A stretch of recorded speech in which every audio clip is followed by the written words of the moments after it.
Hey there, this is Seth from the RE Tipster blog, and in this video, I just want to give you a really quick overview of what a quitclaim deed is, when it makes sense to use it, and how you can put one together if that's something you want to do.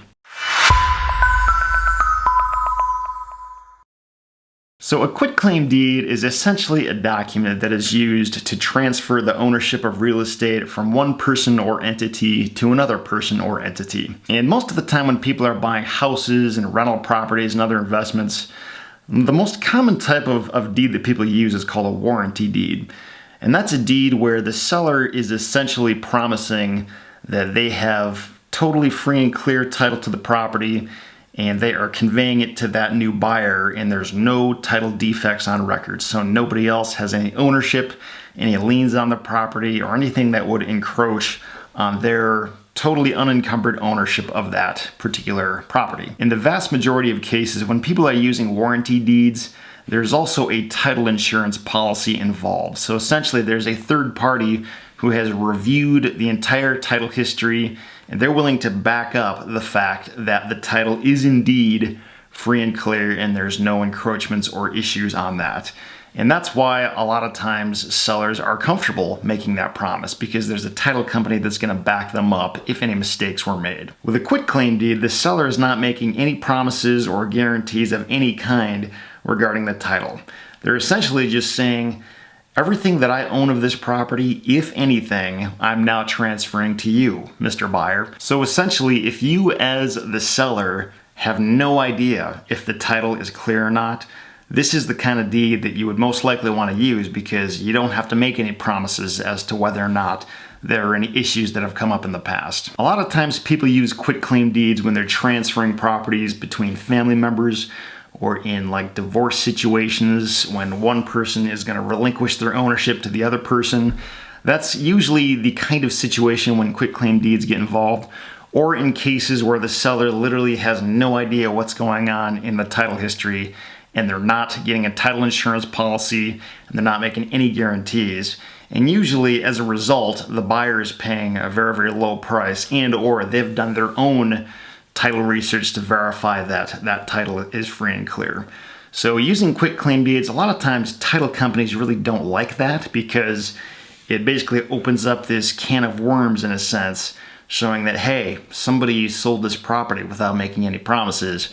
So it is actually possible for that to cause issues in the future in the title, even if it didn't actually create a cloud on the title. A lot of times title companies and underwriters will look at that as an issue, simply because there was no promise made in that transfer. So that's just something to keep in mind. But really, a quitclaim deed is a very, very simple document, and it's just saying that, whatever person A owns of the property, they're now transferring to person B. Just to give you an idea for how loose a quitclaim deed actually is, I can fill out a quitclaim deed for a property that I don't own and convey it to somebody else, because I'm not making any promises. I'm just saying that everything I own of that property, if anything, even if it's nothing, I'm transferring to this other person. So hopefully that gives you an idea of what a quitclaim deed really means and what kind of situations it may or may not be appropriate in. And if you're looking for a state-specific quitclaim deed template that you can use to fill out for yourself, there's actually all kinds of websites out there where you can pay to download templates and just fill in the blanks yourself and do it that way. There's another website that I've been using lately called RocketLawyer, and they have a very, very nice, easy to use system where you literally just fill out a questionnaire and fill in the blanks, and it generates the document for you. So if that's something you want to use, I just want to give you a really quick tour of how that works and just how easy it is. You definitely don't have to use it. And again, I'm not saying if and when you should be using a quitclaim deed at all. That's something you should probably talk to an attorney about if you have any questions about the appropriateness of this particular type of deed.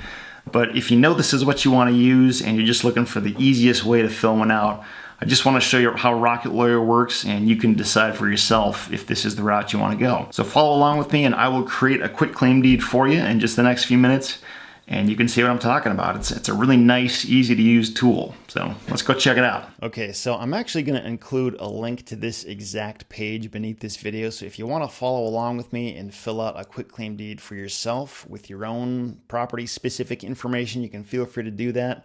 Once you click on that link, it'll take you to this exact page. It should look something like this. And all you have to do is start off by picking the state in which your property is located. So in this example, I'm just going to click California, and then we'll click Make Document. And then the first question it asks us is, what is the location of the property being granted? So if we've got an address, we would just go ahead and put that address in here. So I'll just kind of make up a fictitious one here. We'll click Continue. And then who is preparing this quitclaim deed? Since I'm the one preparing it, I'm just going to go ahead and put my name in here. Once I got the information, I'll go ahead and click Continue. And then, is this property located in an unincorporated area?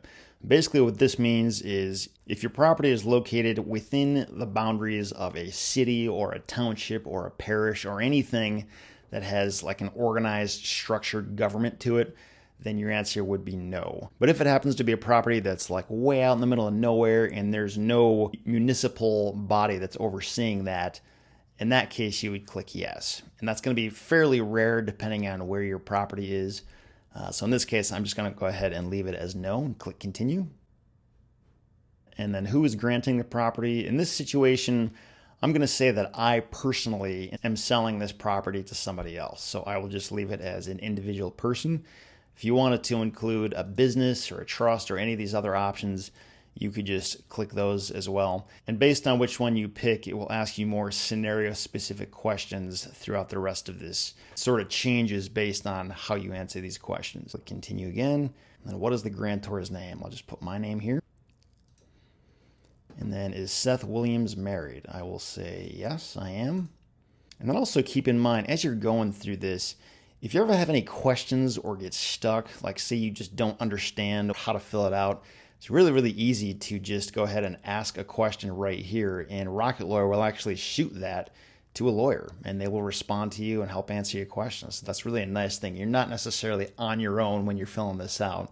If you get stuck, you can get help. And then also, if, for instance, you don't have all the information yet, it's still possible to create this document and just simply skip certain items.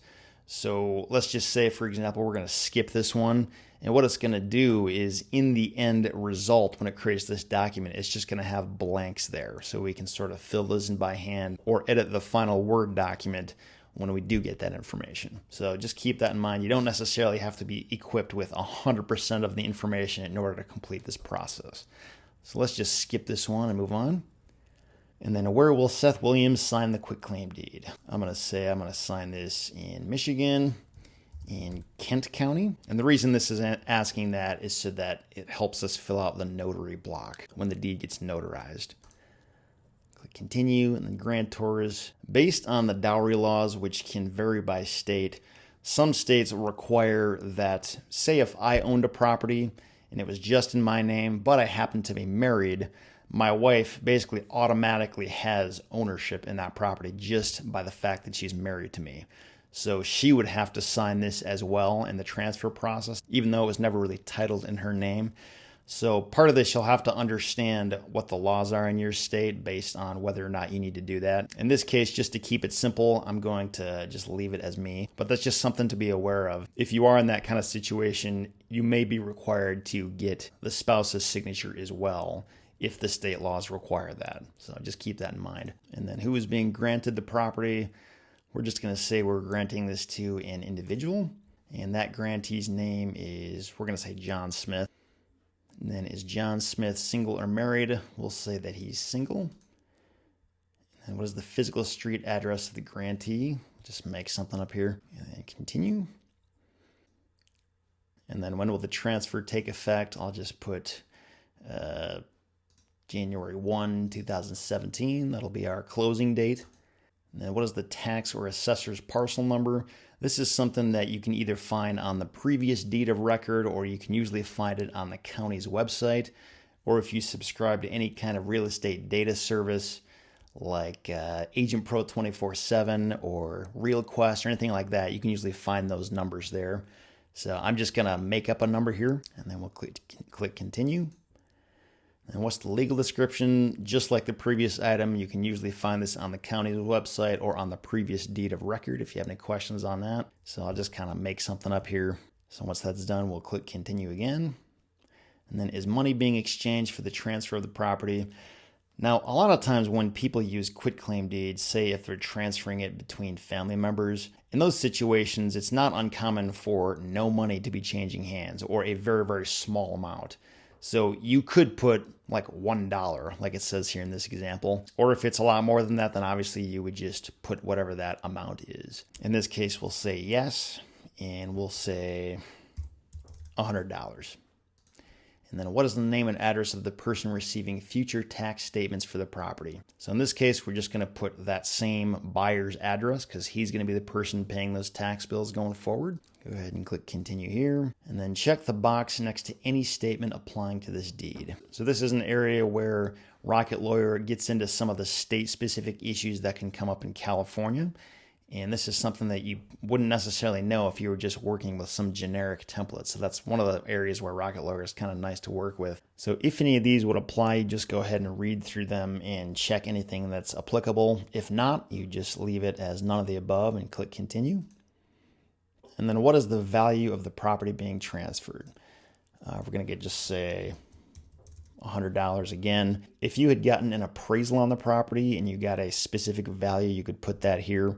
Or if you had a specific assessed value in mind from the county, you could put that here as well. If you don't have any of that information, then you could literally just put the amount that's being paid, and that would work too. And then is the grantee assuming any debts attached to the property? In this case, we're going to go ahead and say no. Click continue.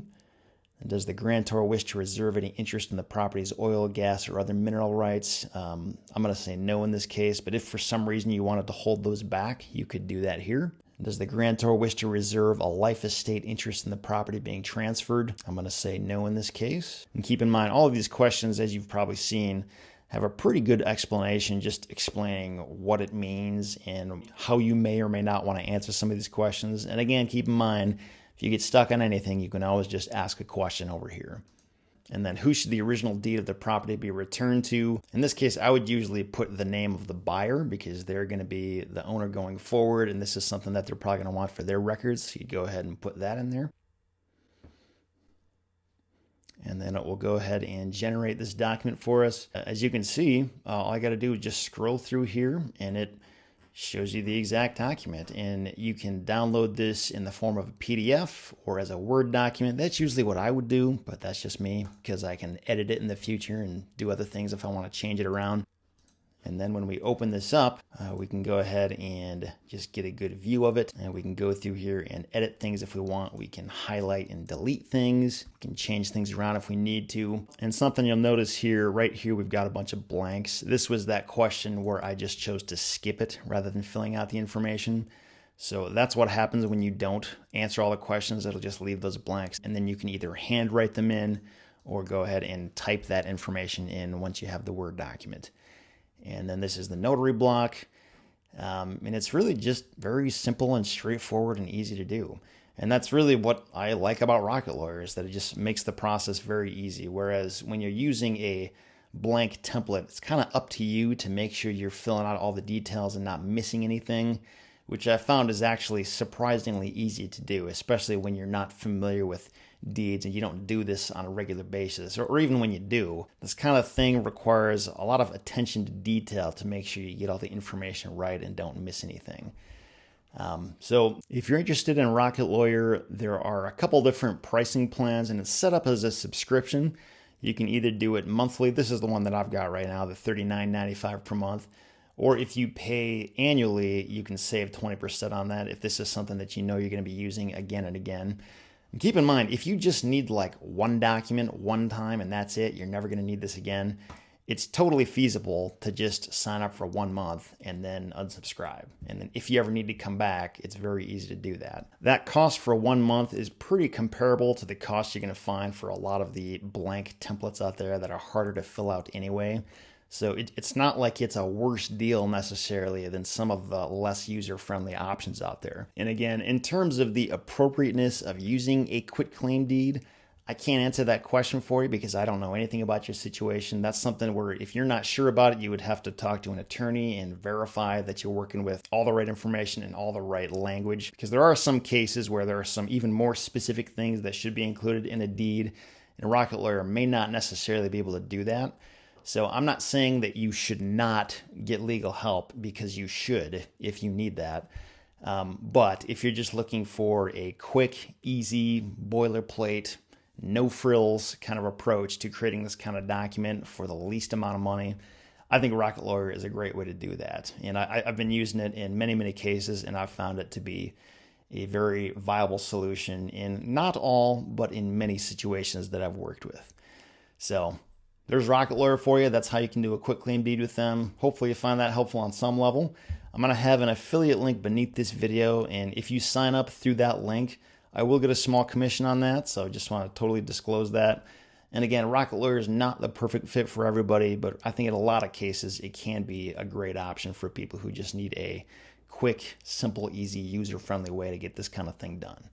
So thanks for watching, and hopefully I'll see you again soon.